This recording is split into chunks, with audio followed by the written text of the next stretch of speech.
waterfalls. Won't stop until he hears that curtain calling. Yeah, when it's calling. Yeah. He's a short-tempered steel for story time.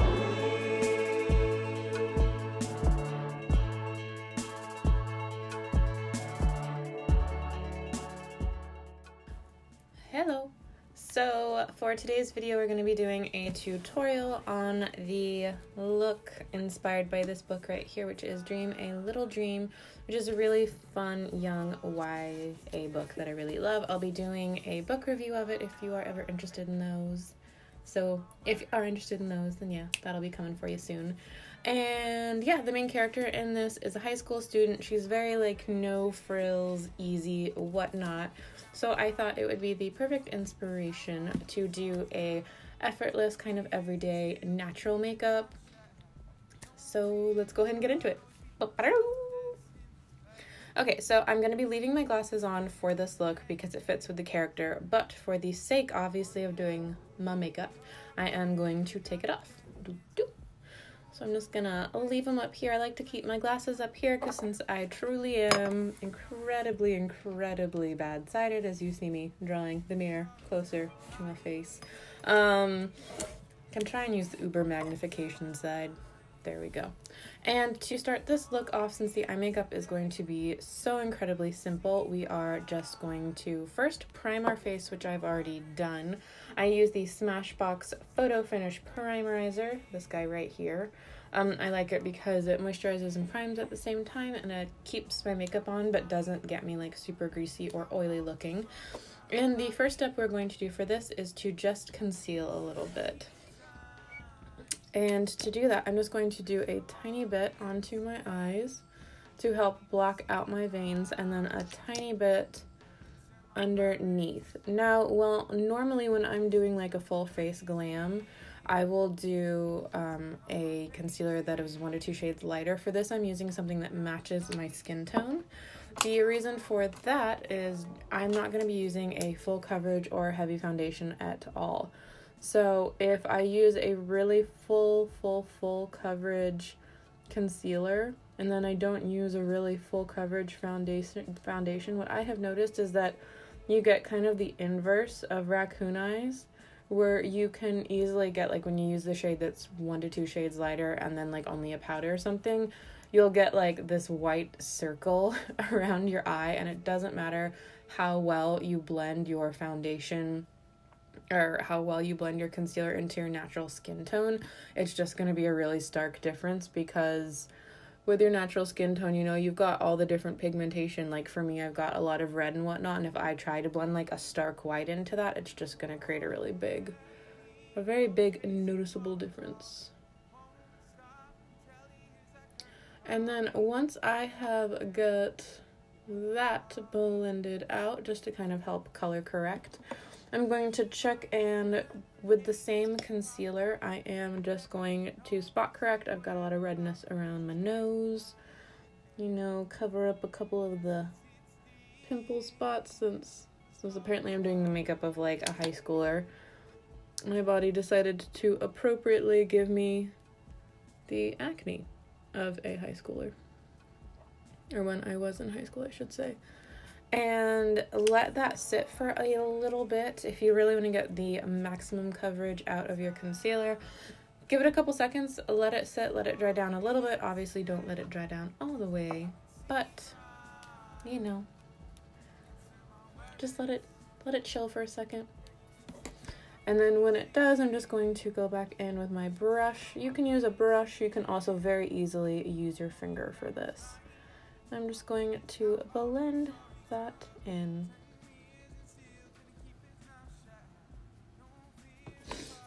Okay, and now that we have got our concealer blended out, I am going to look in my eyes real quick and make sure that the concealer we put has not creased in our lids. And we are going to set our face not with a setting or finishing powder, but with a powdered foundation. Today I'm going to be using the Your Skin But Better It Cosmetics CC Cream Airbrush Perfecting Powder Sheer to Full Coverage. I like it because it has 50 SPF in it. Bear in mind, 50 SPF, when you have flashback, it is going to make you look a ghostly shade of white. And also, it can get oily. This actually tastes exactly like their liquid CC foundation. I was giving it the smell test because it's my first time using it. But we are not only going to be setting our powder, we're not only going to be setting our concealer that we just put on our face with this, but this is going to be working, sorry, but I had a little thing that I scratched here, so just ignore that. But, cover it up. But we are going to be using this today as our foundation. If you have maybe more acne or something, or you want to cover your skin up more, by all means, you can use a more full coverage foundation. But I feel like for kind of like an everyday natural look, using a powder with buildable coverage, to me, gives the best look that's really going to look quite nice and natural and blend with your skin the most, and then melting it down with a setting powder at the end. So I am going to go in with this. To get the most sheer coverage out of it, I can go in with a giant fluffy brush like this, and literally just swirling and pushing it into the skin. As you can see, this does have a nice coverage for a powder. So I am just going to at first do this. And I'm pushing it into the skin. I'm not swiping it. Close the eyes, set that. And you still want to take your powder down your neck to blend everything together. And then if there are spots you find where you still want more coverage, what you can do then is take the little sponge that they give you and do like a 1-2 pass or swirl it around and get the foundation on this. And then you can just press it. And as you can see, that is going to distribute a lot more like pigmentation and coverage. This shade actually may be a little, it looks good on camera, but you can kind of see a difference a tiny bit. It pulls a little bit pink orangey on me, which is common. But what you can do then, if you really want to build up coverage with your powder, is just push it into the skin with your fluff, especially because I get a lot of redness on my cheeks, so that's why I'm doing it there. And then just blend it out. And this is a great way to get coverage on more of your like problem areas or areas that you want more coverage on, but then to still keep it natural. I'm not going to put a lot of powder on my forehead. I'm just going to put kind of the barest to blend everything together. And this is going to give your skin that nice kind of airbrushed feel, but you're not going to get cakey like on your forehead. And that is it as far as for like a simple base. Now, since we have put enough powder on to kind of take the natural redness, I am going to put on a blush. One of the ones that I really like, this is the Total Face Palette by e.l.f. And I very much like the blush colors in this. They're kind of like a nice, natural, peachy, rosy, youthful glow colors. So perfect for the look that we are doing today. And I'm just going to go in with a blush brush. I'm going to go in with the lighter color right here. We're going to go in with that guy. And for this, I'm just going to do the smile and focus it on the apples of my cheeks and just add a tiny bit. And just blend it in with those circular motions. And just it really is just like a tiny bit to give a very natural glow back into the skin. Then, since I wear my glasses because I'm blind as a bat, I'm going to put them back down and make sure everything looks nice and even. Then I'm going to put them back up and we are going to do our eye makeup very quickly because it's going to be a very simple eye look. We really are emulating a very, if I don't drop the palette, a very easy natural makeup look. I'm going to be using the Kat Von D Shade and Light palette. Use whatever is kind of your go-to eyeshadow palette. I'm going to be using the cool toned colors, so more from this quad right here. The reason I'm using cool toned eyeshadows today is because they're more going to emulate shadow, and not eyeshadow, but like a natural shadow on the eye. So I'm just going to go in on a nice dense, not dense, but a nice, slightly dense but more fluffy blending brush. And I'm going to take this large color right here, this large pan, which is a very nice kind of more gray color, and we are just going to swipe that all in the crease to add some definition back into it. And like I said, you do not need to have the palette for any look that I am doing to recreate it. It's kind of, use what you have. You don't need every single palette, especially since there's been so many warm tone palettes coming out, to do every single warm toned eyeshadow look that you see. And I'm not concentrating this color on the outside or the inside of my eye. I'm creating an even distribution of color, and then I'm going to be blending it out for as much of kind of a seamless, subtle look. The reason being for that is I really am trying to keep this natural looking, not where you look. Because a lot of looks, it's like I'm wearing eyeshadow and you're wearing it, and it's beautiful and pretty, and that's, why you're wearing it. But for this, we are doing this just to give some dimension back to the eye.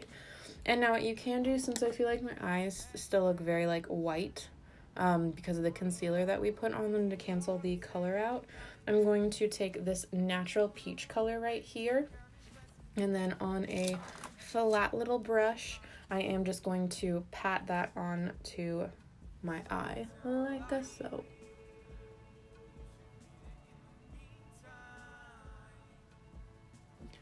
Just kind of blending it up. And you don't need to do this, I just, want to put a little bit more color back in there.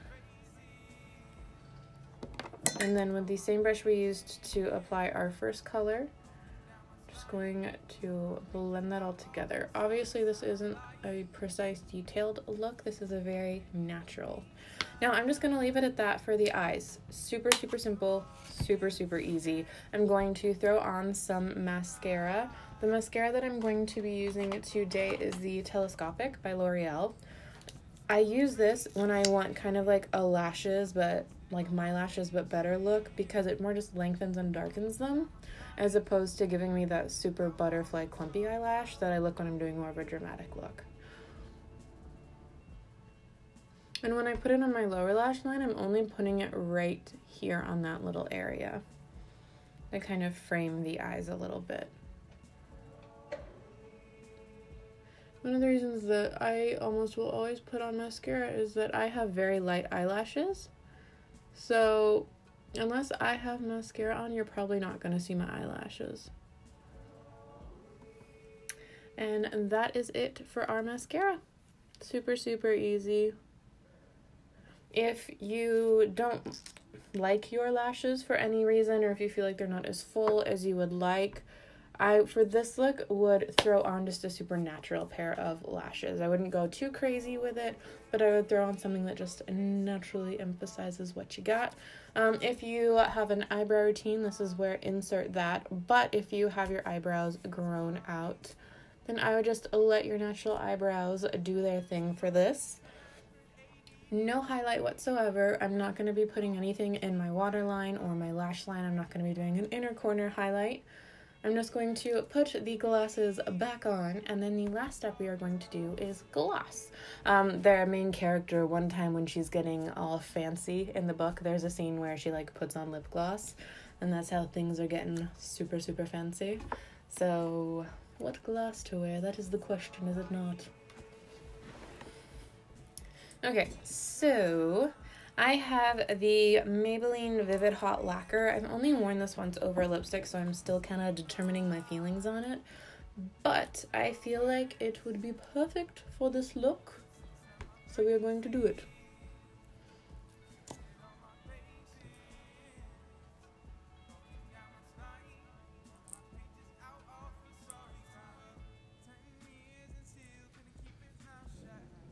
There we go. And I'm not gonna lie, one of the reasons I didn't use a lip liner or anything else is because I wanted to see, I'm gonna be testing this lipstick, Yeah, no, it is a lip gloss. I'm going to be testing this as a lip gloss to see how I like the formula. And it is slightly...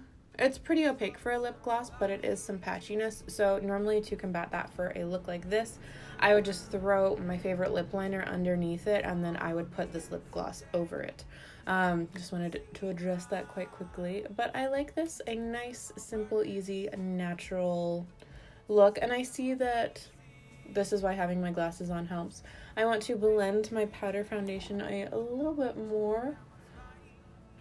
So I'm just gonna do that quickly, because I can tell a difference from where I patted it on with that pad to get more pigmentation. And then I think now that we are all blended out, that this is our complete look. Now, to really finish it off, you can go ahead and throw on some setting spray. That would be great if you feel like you look really, really powdery. If you have more oily skin, you can leave it like this, and I bet you that in like an hour or two, the natural oils will mix with the powders, and you will be good to go. So kind of figure out how you like that. But if you do ever feel like you've put too much powder on your face, spritz it down with some setting spray and you will be good to go. It will melt it into the face and give you a natural, beautiful glow. But yeah, that is it for this tutorial. Super easy, super fun. There is one more thing to do. Now that we have got our signature high ponytail, that is the completed look. Let me zoom you out so you can see the whole thing. Let the ponytail do its thing. And that is the completed look for this look, which was inspired by Dream a Little Dream. I hope that you liked it. If you did, I hope you subscribe, and I see you in the next video. But yeah, have a good day, night, evening, wherever you are, and mwah, goodbye. Short-tempered ADD problem kid, never can know or see where the problem is. This crazy mind, yeah. Just be sit still.